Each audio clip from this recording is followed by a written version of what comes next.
2029కి ఎమర్జీ ఈ పార్టీని లీడ్ చేసే దిశగా లోకేష్ వెళ్తారంటారా? 29 ఏమో 34 కూడా ఇదే నడుస్తుంది. ఇప్పుడు పవన్ కళ్యాణ్ గారు చాలా కార్డియల్గా ఉన్నాడు.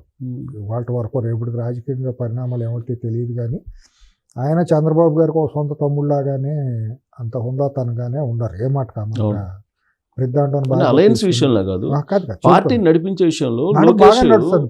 పార్టీని బాగానే నడుపుతాడు అనుకుంటున్నాను. నాకైతే ఒక నమ్మకం ఏర్పడుతుంది ముందే కొద్దిగా సెట్ చేసుకుంటున్నాడు. వెనిగల రాము లేదంటే ఇలాంటి వాళ్ళని పెట్టుకొని ఇవన్నీ అంత గుడ్డి కనుమూతి అంత ఎత్తాను. ఇవన్నీ 2 నిమిషాలు అయితే పారేయచ్చు. ఇటువంటివన్నీ ఉండవు.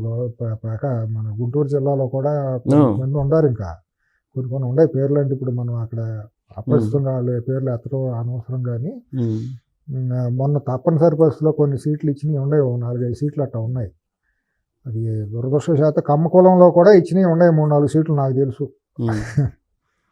4-5 సీట్లు అట్లా మొహమాటానికి పోయి ఇచ్చినవి కూడా ఉన్నాయి. వాళ్ళందరికీ నెక్స్ట్ రావు. 8% ఇవ్వడం కూడా తప్పు. మొన్న ఇవ్వడమే తప్పు. మొన్న ఈ మధ్య ఒక స్టేట్మెంట్ ఇచ్చారు. భీమవరం ఉండి వెళ్ళినప్పుడు రఘురామకృష్ణరాజు కూడా ఉన్నారు అక్కడ. టాటా గారి విగ్రహావిష్కరణకి రతన్ టాటా గారు ఆ సందర్భంగా మాట అన్నారు ఆయన. నేను జాతీయ ప్రధాన కార్యదర్శి నుంచి తప్పుకుంటున్నాను, బీసీలకు అవకాశం ఇస్తాను అన్నట్టుగా ఆయన మాట్లాడారు. నేను ఫాలో కాదు అన్నారు. ఆ మాట ఏంటి, దాని అర్థం ఏంటి అసలు? మంచిదేనండి. బాధ్యతలు అట్లా అప్పచెప్పి ఏముంది, ఇప్పుడు పార్టీ ఆయన కంట్రోల్లో ఉంటుంది. నెక్స్ట్ ఏంటి, ఏదో ఒకటి ఉంటుంది ఆయనకి ఆలోచన. ఏముంటుందో ఏంటో ఇప్పుడు కొన్ని ఉన్నా మనం మాట్లాడకూడదు. నేను మాట్లాడినాం. పార్టీ అధ్యక్షుడు ఏమన్నా నేనేం మాట్లాడినాం, మంచిగా జరుగుతుంది. వర్కింగ్ ప్రెసిడెంట్ నేను మాట్లాడడం మంచిగా జరుగుతుంది. ఇప్పుడు దానికన్నా మెరుగైన పోస్ట్ కి అయితే మెరుగ్గా కాకపోయినా ఇంకో కాకపోయినా సమాజానికి మంచి పని చేస్తాడు ఆ కుర్రాడు. ఆ నమ్మకం అయితే కనపడతాను. ఆ దిశగా పోస్ట్ అయితే ఉంటుంది అంటారు. ఏదైనా పోస్ట్ లేకపోయినా పనులు అయితే ఉంటాయి. పోస్టే ఉండాలి. పనులు చేయాలంటే చిత్తశుద్ధి ఉంటే చాలు కదా. తండ్రికి చేదోడు అవదోడుగా ఉండి పార్టీ బాధ్యతలను భుజాన్ని వేసుకుని ఇప్పుడు జరుగుతున్న మచ్చలని లోపాలను అన్నింటినీ తొలగించుకునే విధంగా ముందుకెళ్ళాడు అనుకోండి బాధ్యతతో. లోపాలను మనం ఎత్తి చూపుతున్నాం మంచి కోరి.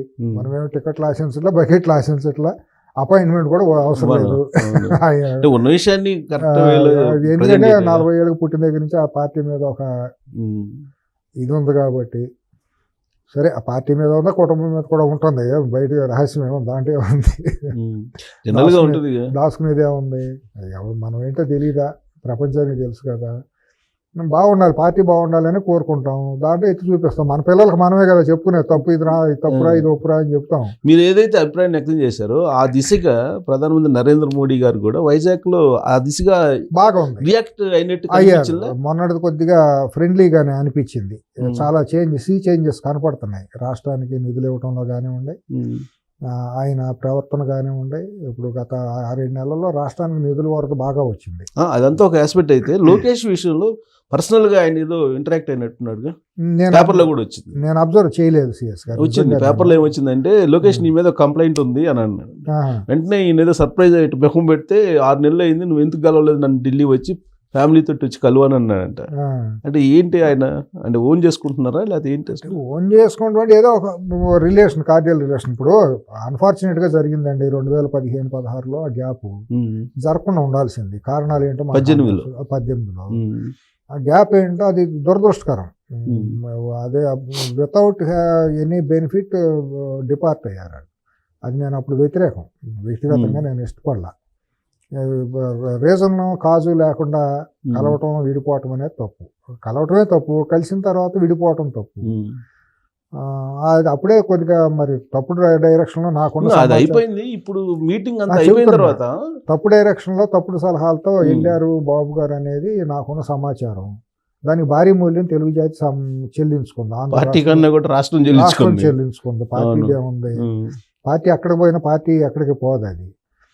సరే, ఇప్పుడు వచ్చిన తర్వాత ఏంటంటే వ్యక్తిగత వైరాలు ఏముంటాయి, చంద్రబాబు నాయుడుకి మోడీకి ఏముంటాయి, వ్యక్తిగత ద్వేషాలు వైరాలు ఏముంటాయి అని ఫ్రెండ్లీగా ఒక స్నేహభావమో లేదా పుత్రవాత్సల్యం లాగా చిన్నాడు మన బిడ్డ లాంటిడే కదా సహజంగా వయసుతో చూసుకుంటే. జనరల్ గా ఈయన వారసత్వ రాజకీయాలకు వ్యతిరేకంగా బీజేపీ వాళ్ళు, కానీ ఇక్కడ అది కనిపించట్లేదు. మొన్న ఎక్కడ వారసత్వం?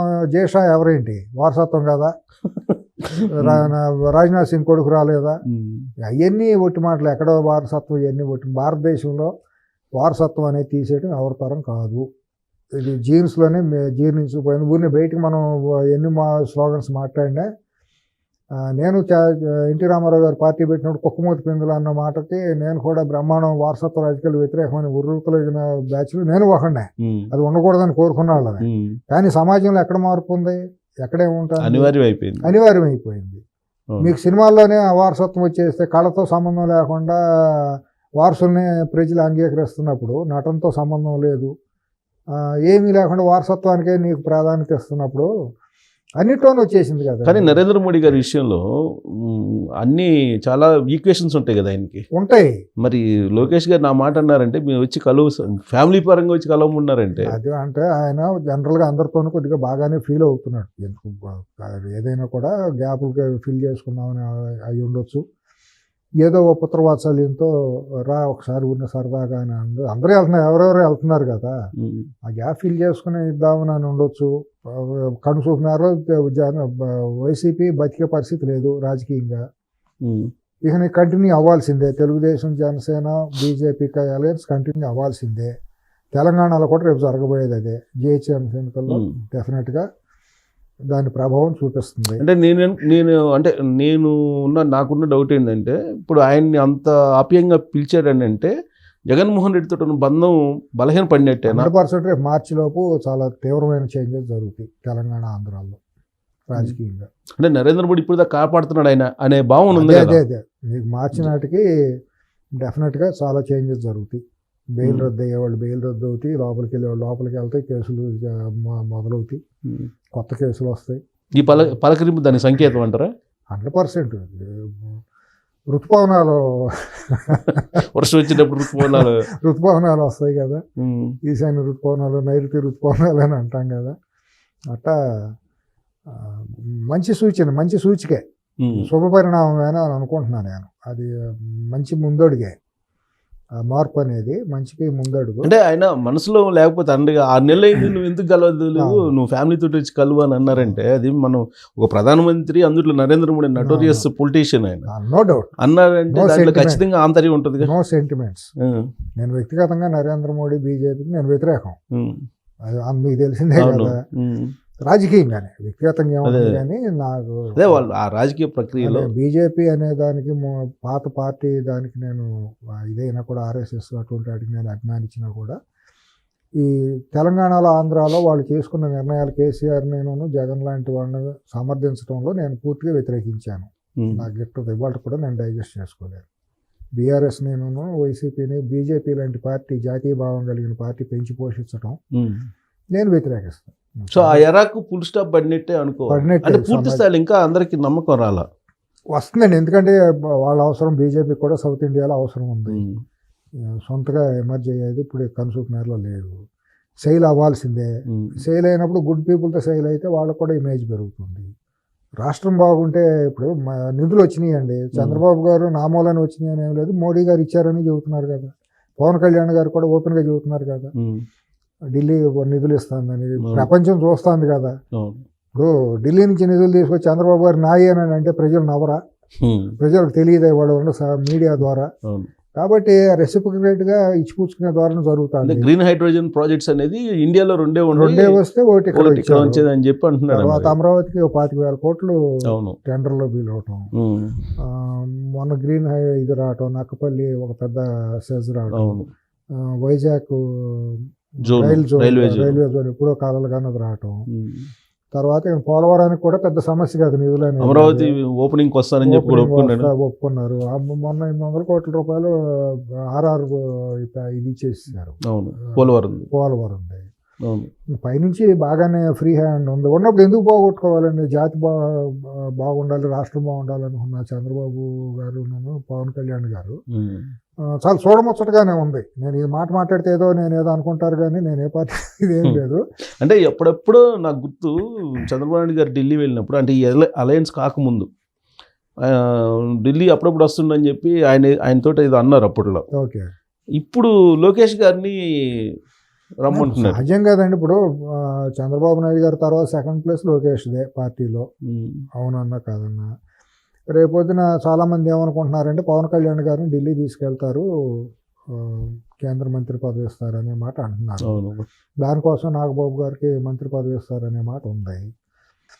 ఇవాళ అది కొనసాగుతుంది. పవన్ కళ్యాణ్ గారు ఒకవేళ ఢిల్లీ కేంద్ర మంత్రిగా వెళ్దామనే ఆలోచన ఉందనుకోండి, సెకండ్ ప్లేస్ ఇంకా ఎన్యూటబుల్గా లోకేష్ కనపడతారు. అందుకేనా మోడీ గారు ఉప ముఖ్యమంత్రి పదవి అనేది లేకపోయినా కూడా సెకండ్ ప్లేస్ ఇవాళ 1, 2, 3లో లోకేష్ ఉంటాడు కదా. రేపొద్దున చంద్రబాబు గారు తర్వాత కేంద్రం రాష్ట్రంలో second place Lokesh, third place Nagababu రావచ్చు పార్టీలో. అంతే అంటే లోకేష్ నాయకత్వాన్ని నరేంద్ర మోడీ గారు కూడా గమనించారు, అటెస్ట్ చేశారు అనుకోవచ్చు. అంతే బీజేపీ డ్యూ. ఎందుకంటే నాకున్న వేరే సమాచారం కూడా కొద్దిగా అమిత్ షా గారు కూడా ఫోకస్ పెట్టాడు. ఆల్రెడీ చంద్రబాబు నాయుడు గారు జైల్లో ఉన్నప్పుడు మొత్తం డీల్ చేసింది లోకేష్. అప్పటి నుంచి కూడా వాచ్ చేస్తున్నాడు ఆయన. ఈ కుర్రాడి పెర్ఫార్మెన్స్ ఎట్టా ఉంది ఏంటి, ఏ బచ్చా సమాల్ కర్ సక్తే అనే మాట ఒక క్లోజ్ ఆంతరంగికుల దగ్గర అందుకంటే వాళ్ళ క్యూరియాసిటీ ఉంది. సో మొత్తం మీద ఢిల్లీలో పాస్ అయ్యారు. పాస్ అయ్యాడు. నేను కూడా కోరుకునేది ఏంటంటే దాన్ని జాగ్రత్తగా చేసుకుంటా, లోపాలను సరిదిద్దుకుంటా. పిల్లచేష్టలు కొన్ని జరుగుతున్నాయి ఇంకా. సో ఢిల్లీ పెద్దల మనసును అయితే దోసుకున్నాడు. పిల్లచేష్టలు ఇప్పుడు రాష్ట్రంలో దోసుకోవాలి అంతేనా? రాష్ట్ర నాయకత్వం మనసుని పిల్లచేష్టలు అంటే కొద్దిగా ప్రేమపూర్వకంగా అంటున్నాను. ఇంకా అంటే సీనియారిటీ లేదు కాబట్టి ఆ పిల్లచేష్టలు కొన్ని సరి చేసుకుంటే ఇంకా బాధ్యతలు భుజాన్ని పెరిగితే అయ్యే పిల్లచేష్టలు అన్ని తగ్గుతాయి, ఆటోమేటిక్గా తగ్గిపోతాయి. సహజం అది. భుజాలు కాయలు కాసే కొద్దీ మనిషి రాటుగా వెళ్తూ ఉంటాడు. ఆ బాధ్యతలు ఇంకా ఎత్తుకుని కొద్ది ముందుకెళ్తే రాష్ట్రానికి బాగుంటుంది, పార్టీకి బాగుంటుంది. బాగుండాలని కోరుకోవాలి. ఇంకా కొన్ని ఉన్నాయి సెట్ చేసుకోవాల్సినవి, కొన్ని లోపాలు కనపడుతున్నాయి.